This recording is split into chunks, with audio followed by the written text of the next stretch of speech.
Hello everyone, welcome back to the party. I know I've been missing for a little bit, but stuff happens. We can talk about that later. Point is, I'm here, I'm back, I'm excited, and thank you so much for clicking on this video. It means the world to me.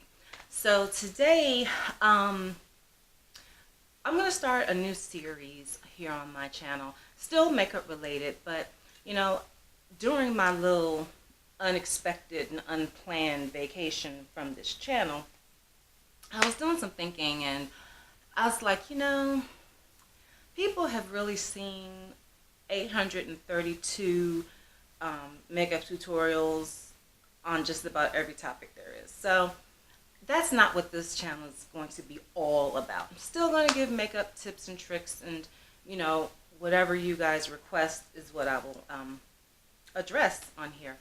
But I figured I would focus a little bit more on the entertainment side of makeup, and at least how I see it, and make makeup fun again. Because, lately stuff just been too serious for me. And I feel like we all could use some fun at this point. So I'm going to try some new things. I'm going to reveal a new format here on the channel, and I hope you guys are along for the ride. The series that I'm premiering today is called the Flat Out 5. And what that is it's going to be 5 makeup tips or tricks that either I've learned on my own or I've picked up somewhere. And in the cases where I've picked it up from somebody specific, like another YouTuber or whatever, I will definitely mention their names. I always believe in giving credit where credit is due. So the Flat Out 5 is going to be 5 really quick tips and tricks to help you as you continue to, or as your makeup routine continues to evolve, as it should. Mine has certainly evolved some from even when I first started this channel till now. And if you're going to get it right, it should evolve from time to time. Okay, so as often as I can pull together 5 tips and tricks, I'll be bringing those to you. And, there might be some other surprises along the way or at the end. So you might want to stay tuned until this one is all the way done. So again, thanks for being here, and let's hop into it. All right, hopping right into tip number 1. Now, y'all know me. Y'all know that I can't go to the gas station without my lily lashes on. It's just how I roll. But I do know that there's plenty of you out there who don't do the whole fake lashes thing. You're perfectly happy with your mascara. So here's a tip that I picked up from a YouTuber by the name of, oh my goodness, I know her first name is Mel. I want to say her last name is, I'm not going to butcher this child's name. Hopefully I will get it before I post this, and I will put her correct name in the description box below. But the tip in terms of your mascara is coats are necessary. I don't know who came up with this rule that you had to be limited to 2 coats of mascara, because that's just wrong. You need to keep applying coats to get the drama that you want. Now, this is granted, this is assuming that you're using a quality mascara. If you're using something cheap and clumpy, you're not going to be able to do this without winding up, looking like a tarantula on speed. But if you are working with a quality mascara, then do your coats. Do 2 coats. If you're happy, stop. But try a 3rd coat. You might like it. If you like 3rd coat, try a 4th coat. You never know. But if you really want to get the most out of your mascara and build that drama, use your coats. And also do not neglect your lower lash line. You want to put as many coats on your lower lash line as you do on your upper lash line. You want to balance the eye and to open the eye fully. So if you do it correctly, it's not going to close up your eye. It's going to balance it out and make it look better. So don't be afraid of the coats. Who said you had to stop at 2? Let's keep it moving. Okay, here I am, coming at you with tip number 2. Bottom line is, we up in this here world are using way too much foundation. And I'm not saying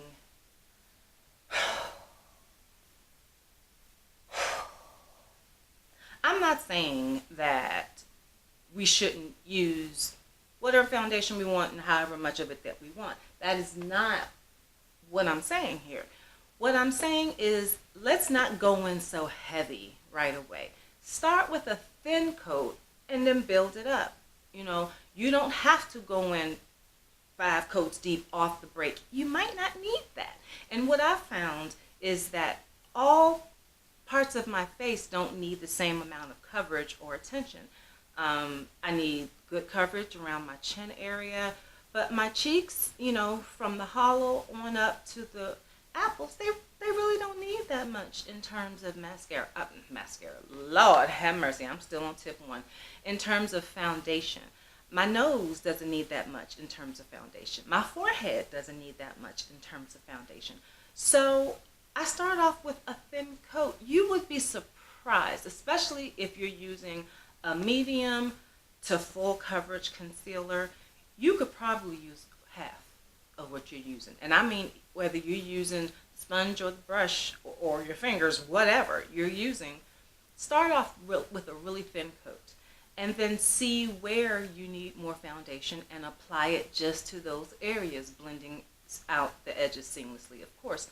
But there is just no good reason to just plop it on with the expectation that, oh, I need a lot to get the coverage that I need. And I'm guilty of that because I have super huge pores. I have scars, acne scars, scars from ingrown hairs.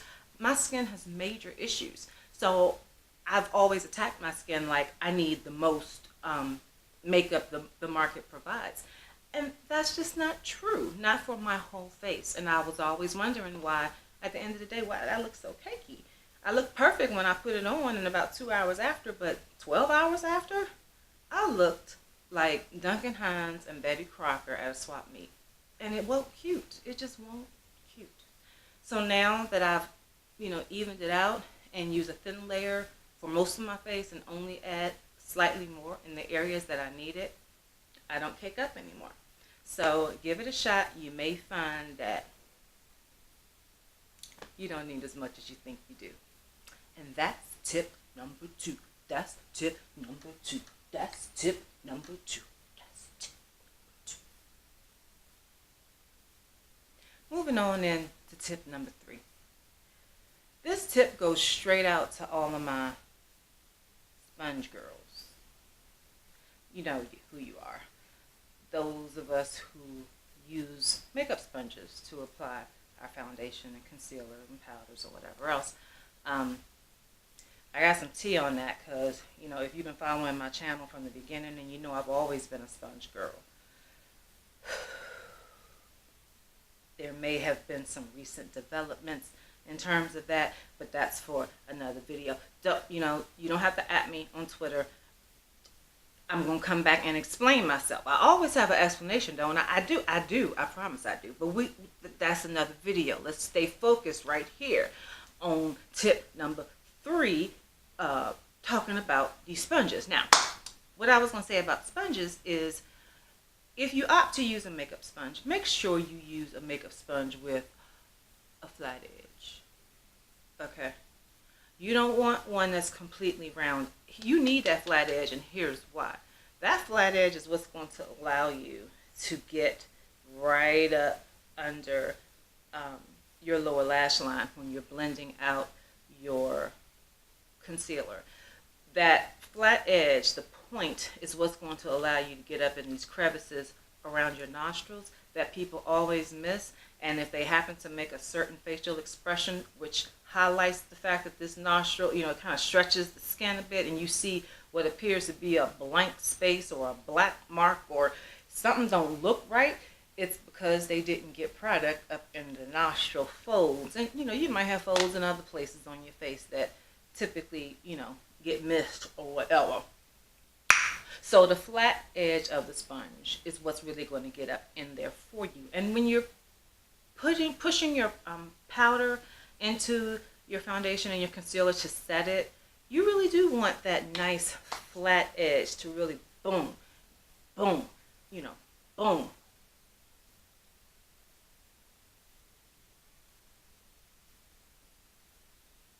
Sorry. You want that flat edge to be able to really press that product, you know, into your skin. So look for a sponge that, you know, you can still use the round edge for other things, but just make sure you have the option of the flat edge on your sponge. Trust me, you will not be sorry, and you will wonder how in the world you've been applying your makeup all this time without it. Give it a try. Come on back in the comments and let me know how well it worked for you. Okay? Okay, y'all, here we go with tip number 4. That would be 4. We're almost there. This tip is about paying attention to changing circumstances. Most of us have been saddled with our skin type for years, maybe forever, maybe for our whole entire existence on this planet. We've been a skin type. We've been dry, we've been oily, we've been combination, we've been T-zone, we've been acne prone, we've been rosacea prone, whatever. For our whole life, we have had a label popped right here about what our skin type is. We need to be open to the possibility, and you need to pay attention to the fact that skin types can change, sugar. They can change. They can change through aging. They can change because of medical issues. They could change because of medication that you might be on. They can change just because they feel like it. So just pay attention to your skin. Pay attention to your face. Pay attention to all your skin. I mean, don't neglect the rest just because, you know, face is what we see first. Pay attention to your skin. Check in with it from time to time. If you're noticing that your makeup is not, you know, performing the same way it used to, make sure it's not because you're still applying makeup made for your old skin type to your current skin type, and the two don't match. It's a real thing that happened. It happened to me. It happened to my oldest daughter. It's happened to a bunch of people that I know, actually. And that's my point. You know, it happened to me. Some people might say, oh, well, that's because you've gotten older. But the 18-year-old had it happen to her, too.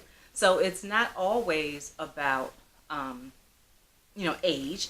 It can be all types of factors. And bottom line is we got to pay attention, and we got to react and act on what our skin is trying to tell us. Okay?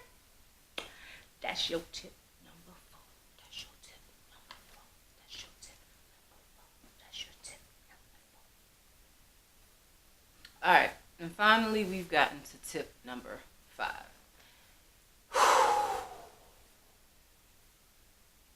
Now, this tip I'm pretty passionate about. You know, this tip right here, I have some real feelings about.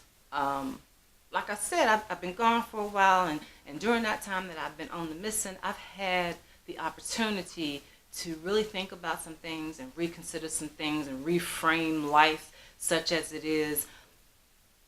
Look, we always hear the saying about, you know, life is short and tomorrow may not be promised, but you know, we be living like we don't believe that. Okay? I don't know why we won't try fate like that, or try the universe like that, or try God like that, whatever you believe in. But we be living like we don't really believe that, right? What am I talking about? Let me give you an example. Red lipstick. Tip number 5 is red lipstick. And now you sitting there looking at the screen like, Shannon, what? I'm getting it. Just stay with me, okay? Just stay with me. I grew up in a time where there were makeup rules. Not like today. Today we understand and we accept that there are really no rules when it comes to makeup. Do what you do what makes you happy. But when I was coming up, there were rules. And some of these rules said, for example, you can't wear certain colors of makeup if you don't fall into certain skin tone categories. So you couldn't wear red lipstick, you couldn't wear fuchsia lipstick, you couldn't wear blue eyeshadow unless you fell into a very specific range of skin tones. Wear the lipstick, okay? Wear the lipstick. Life is too short. If there is a lip color, an eyeshadow color, a makeup approach that you want to try. You want to try a cut crease. You want to try a glitter lid. You want to try, a goth smoky eye. If you want to try dark blue lipstick with some light blue sprinkle in the middle, do what makes you happy. Okay? If you want to wear peach blush, wear the peach blush. I mean, we are sitting here focused on the wrong things. People, we worrying about the wrong things. Worrying about the wrong things. Do what makes you happy. Okay? I am relatively sure that when your time here on this earth is done, people are not going to be at your funeral like, oh God, if only she hadn't worn that blue eyeshadow. I told her, Lord, the fuchsia lipstick. Lord, take me now.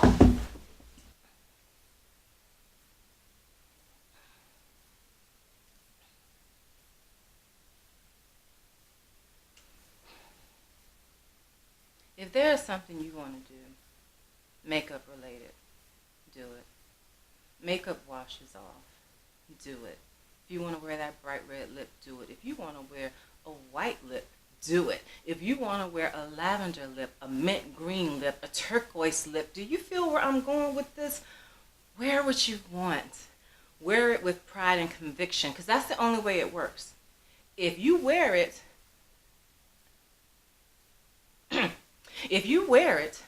and you don't own it, and you walking around like, you scared, then you're putting out the wrong vibe and you messing it up. Wear it, own it, make folks believe it. But you got to make yourself believe it first. So wear it, own it, believe it, make everybody else believe it. And enjoy it. It's just makeup. Wear what you want. Okay, friends, that has been this week's Flat Out 5. I hope that you enjoyed them. I hope that you found some help somewhere in there, or maybe I mentioned one that you already knew about. Let me know down in the comments which one you already knew about, or which one was new to you. Which one had you never heard, or which one had you never thought about. And anything else you want to tell me about this video. Let me know down in the comments. I read everyone. Everyone. Okay? So again, thank you for hanging in there with me. And until my next video, keep it glam, fam.